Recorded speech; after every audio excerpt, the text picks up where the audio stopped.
नमस्कार दोस्तों।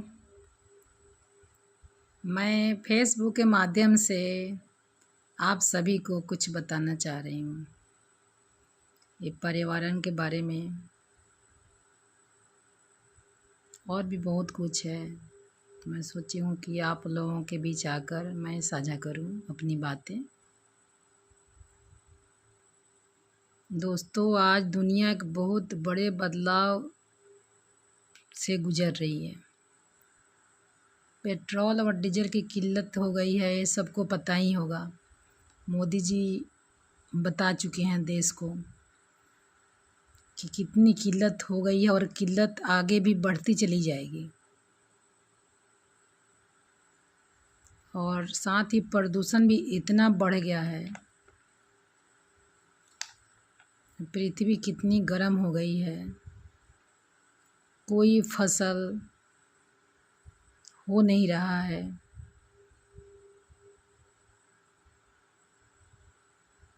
Global warming इतना बढ़ गया है, पेड़ पौधे भी कट रहे हैं। तो इसीलिए हम सब का फर्ज है, हमारा तो भविष्य चलिए कि 60% हमारा ख़त्म हो गया। अब हमें अपने बच्चों के बारे में सोचना है, बच्चों के बारे में सोचना है। और कोई कह रहा है कि हमारे अकेले प्रयास से क्या होगा, सबको प्रयास करना है। ये बात सही है कि सबको प्रयास करना चाहिए, क्योंकि एक आदमी कुछ भी नहीं कर सकता है, ना सरकार कर सकती है और ना किसी एक व्यक्ति के सोचने से कुछ होने वाला है। और सब कोई पढ़ा लिखा है, सब कोई समझदार है, बल्कि मेरे ख्याल से तो गांव के लोग ज़्यादा समझदार हो गए हैं, क्योंकि उनको सुविधाएं चाहिए नहीं। उनको तो जाई विधि राखे राम ताही विधि रहिए वाली कहानी है। और गांव में तो ऐसे भी लोग सीमित पैसे वाले होते हैं, उनके पास पैसा इतना होता नहीं है। गाड़ी भी निकालते हैं, रेयर निकालते हैं, जब बहुत ज़्यादा इमरजेंसी है, शायद सोचेंगे कि पैदल नहीं चले, हम दूर दूर तक पैदल चले जाते हैं। खाना भी यहाँ तक, मैं भी गांव में ही रहती हूँ, मोतिहारी शहर है। शहर के पास एक छोटा सा गांव है रघुनाथपुर। गांव नहीं कह सकते, लेकिन है गांव शहर मिक्स है। तो वहाँ पर 90% लोग लकड़ी पर खाना बनाना शुरू कर दिया है, जब से गैस की किल्लत हुई थी। तो मैं तो ये मिडिल क्लास फैमिली को भी धन्यवाद देना चाहती हूँ कि ये लोग कितना जल्दी रूल को फॉलो करने लगते हैं। इनको सरकार की बातें कितनी जल्दी समझ आ जाती है। ऐसे अपर क्लास वालों को भी समझना चाहिए। अपर क्लास वाले को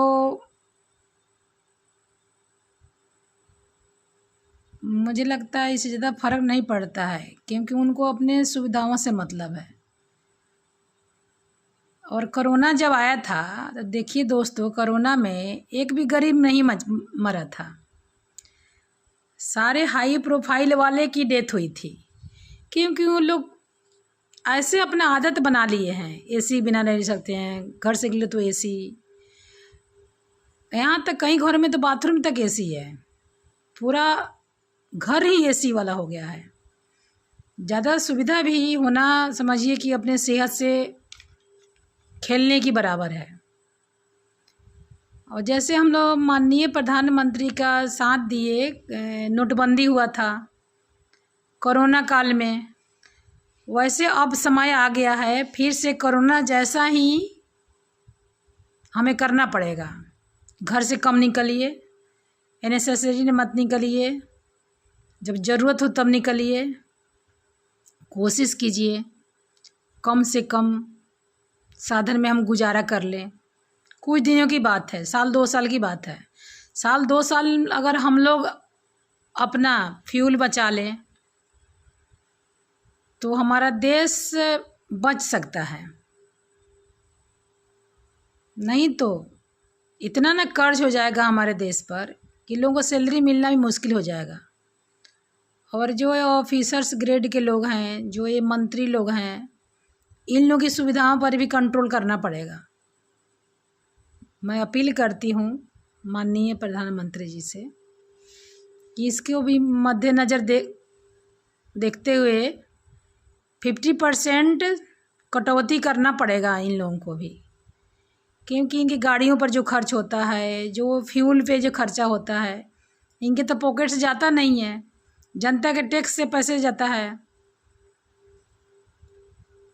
जनता का टैक्स भी कट रहा है और जनता ही सर्वाइव भी कर रही है और जनता ही कॉम्प्रोमाइज कर रही है और जनता ही जो मिडिल क्लास फैमिली के जनते जनार्दन है वो बहुत जल्दी रूल फॉलो कर रहे हैं।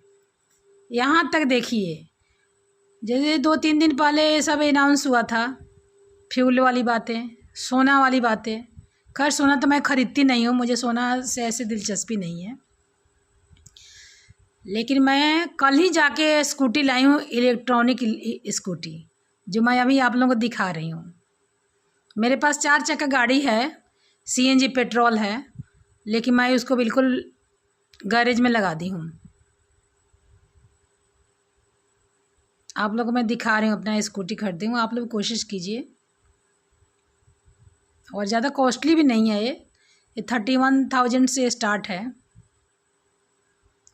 माइलेज भी अच्छा है, काफ़ी अच्छा है। मैं दिखा रही हूँ आप लोगों को। देखिए दोस्तों, ये मेरा स्कूटी है,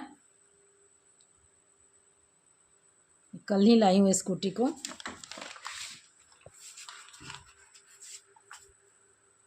काफ़ी अच्छा है स्कूटी।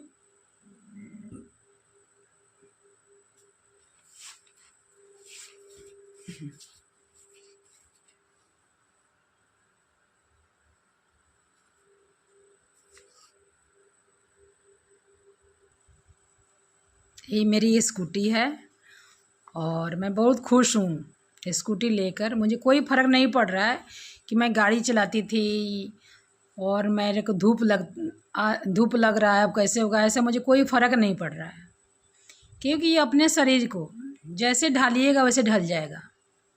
सुविधाओं का कोई अंत नहीं है। बहुत लोगों के मुंह से सुनी हो कि हमारे अकेले करने से क्या होगा, ये तो बड़े बड़े अधिकारियों को समझना चाहिए। बात सही है, बड़े बड़े अधिकारियों को समझना चाहिए बातें। और मेरी आग्रह है कि जहाँ तक मेरी वीडियो जाएगी और सब लोग इस रूल को फॉलो करेंगे। फ्यूल बचाओ, पोल्यूशन बचाओ, देश बचाओ। एक फ्यूल बचाने से कई फ़ायदे होगा हम लोगों को। ये जो इलेक्ट्रिक गाड़ी है, ये 5 रुपये का रिचार्ज मात्र होता है। मुझे लग रहा है 3 घंटे में फुल रिचार्ज हो जाएगा और 3 घंटे के लिए मुश्किल से बिजली के बिल 5 रुपये आना चाहिए। और 50 से 60 किलोमीटर आप आराम से ला सकते हैं। और 60 किलोमीटर चलाने के लिए फ्यूल कितना चाहिए आपको? कम से कम 4 लीटर। तो यहाँ देखिए, मनी भी सेव हो रहा है आपका। पोल्यूशन मुक्त अगर बनाना है अपने भारत को, तो सब लोग बैटरी वाला गाड़ी यूज कीजिए, क्योंकि 4 चक्का में भी आ गया है और 2 चक्का में भी आ गया है, 2 पहिया का भी है, 4 पहिया का भी, सब में आ गया है इलेक्ट्रिक गाड़ी। और एक और बात कहना चाहूँगी, जो जनता के टैक्स का जो पैसा है वो सही काम में खर्च हो। स्वास्थ्य पे खर्च हो, शिक्षा पे खर्च हो। शिक्षा पे तो खैर सरकार बहुत खर्च कर रही है, उस हिसाब से रिजल्ट नहीं आ रहा है, क्योंकि सरकारी स्कूल में जितना पैसा खर्च हो रहा है, कोई बच्चा, मैं बच्चों से बात करती हूँ, मेरे घर के बगल में सरकारी स्कूल है, 8वीं पास हो गया बच्चा सब, लेकिन वो सबको इंग्लिश में अपना नाम नहीं लिखने आ रहा है, वो सबको अपने सेल्फ के बारे में लिखने नहीं आ रहा है। और सरकार करोड़ों रुपया खर्च कर रही है शिक्षा पर, और टीचरों पे इतना खर्चा हो रहा है, टीचरों के इतने जो टीचर को ढंग से नाम गांव नहीं पता है, वो भी 60,000 70,000 उठा रहा है, चाहे उठा रही है। इस बार भी मैं बोलना चाहूँगी, कोई बुरा ना माने, कोई पर्सनली ना ले इस बात को, क्योंकि बच्चों के भविष्य से खिलवाड़ नहीं होना चाहिए। जितनी हमारी सरकारें खर्च कर रही है शिक्षा पर, पैसा पानी के जैसा बह रहा है पैसा। हमारे ज़माने में हम लोग भी सरकारी स्कूल से पढ़े हुए हैं, लेकिन प्राइवेट फेल था उस टाइम में। इसीलिए मैं माननीय प्रधानमंत्री जी से गुजारिश करूँगी कि टीचरों पर भी शिकंजा कसा जाए, क्योंकि आधा टीचर लोग तो लीव पर ही रहते हैं। जैसे बायोमेट्रिक हो गया है, चाहे जो ये मोबाइल के द्वारा जो अटेंडेंस लगाया जा रहा है, उसमें भी घपला है। जो कहता है ना, तू डालता हम पात पात, तो ये हिंडिया है। वो लोग अपना जुगाड़ खोज ही लेते हैं। तो इस पर छापामारी होना चाहिए, औचक निरीक्षण होना चाहिए, और जो मौके पर पकड़ा जाए उनको सस्पेंड करो, चाहे निलंबित कर दो, चाहे बिल्कुल नौकरी से निकाल दो। मेरा ये मानना है। बाकी जो सरकार का डिसीजन होगा उसको तो हम लोग करेंगे ही, क्योंकि हमारे एक बोलने से तो कुछ होगा नहीं। कहीं फ्रेंड को तो बहुत बुरा लगेगा मेरा ये बात जो मैं बोल रही हूँ, लेकिन कड़वा है, लेकिन सच्चाई है यही। बदलाव लाना है तो सबके सहयोग से बदलाव होगा। एक सरकार के चाहने से, एक आदमी के चाहने से नहीं हो सकता है। आज उठाया गया एक छोटा कदम भविष्य की नींव होगी। आइए हम सब मिलकर सोच बदलें, आदत बदलें, अपने सुविधाओं को सीमित करें और भविष्य को बेहतर बनाने के लिए अपना अपना योगदान दें। कल हम लोग एक शादी में गए थे, तो कल में हम लोग कम से कम 4-5 हज़ार का पेट्रोल बचा लिए, क्योंकि हम लोग जो चारों मेंबर गए थे वो चारों के पास गाड़ियां हैं। तो हम लोग प्लान बनाए कि एक गाड़ी से चला जाए। तो हम लोग आपस में कांटेक्ट कर लिए, और बीजेपी की नेत्री हैं सुब्रमणी त्रिपाठी मैडम, उनके गाड़ी से हम लोग सारे गए थे। शादी समारोह था, हमारे ही पार्टी के कार्यकर्ता हैं, उनके बेटे की शादी में गए थे हम लोग वो एक वीडियो बनाए हैं, वो हमारे पास जैसे आएगा वैसे मैं फेसबुक के माध्यम से शेयर कर दूंगी। 1 घंटे में हम लोग 4,000 का पेट्रोल बचा लिए। तो समझिए 24 घंटा में अगर हम ऐसा रूल को फॉलो करें तो कितना बचत हो जाएगा, लोड कितना कम हो जाएगा। पॉल्यूशन अगर ख़त्म हो जाए, और हम चाहेंगे तो ज़रूर ख़त्म हो सकता है। इंसान ही है कि कुछ भी कर सकता है। कलयुग सतयुग में बदल सकता है इंसान चाहे तो, कि वो पावर है, वो ताकत है हमारे अंदर। लेकिन हम चाहेंगे तभी तो होगा।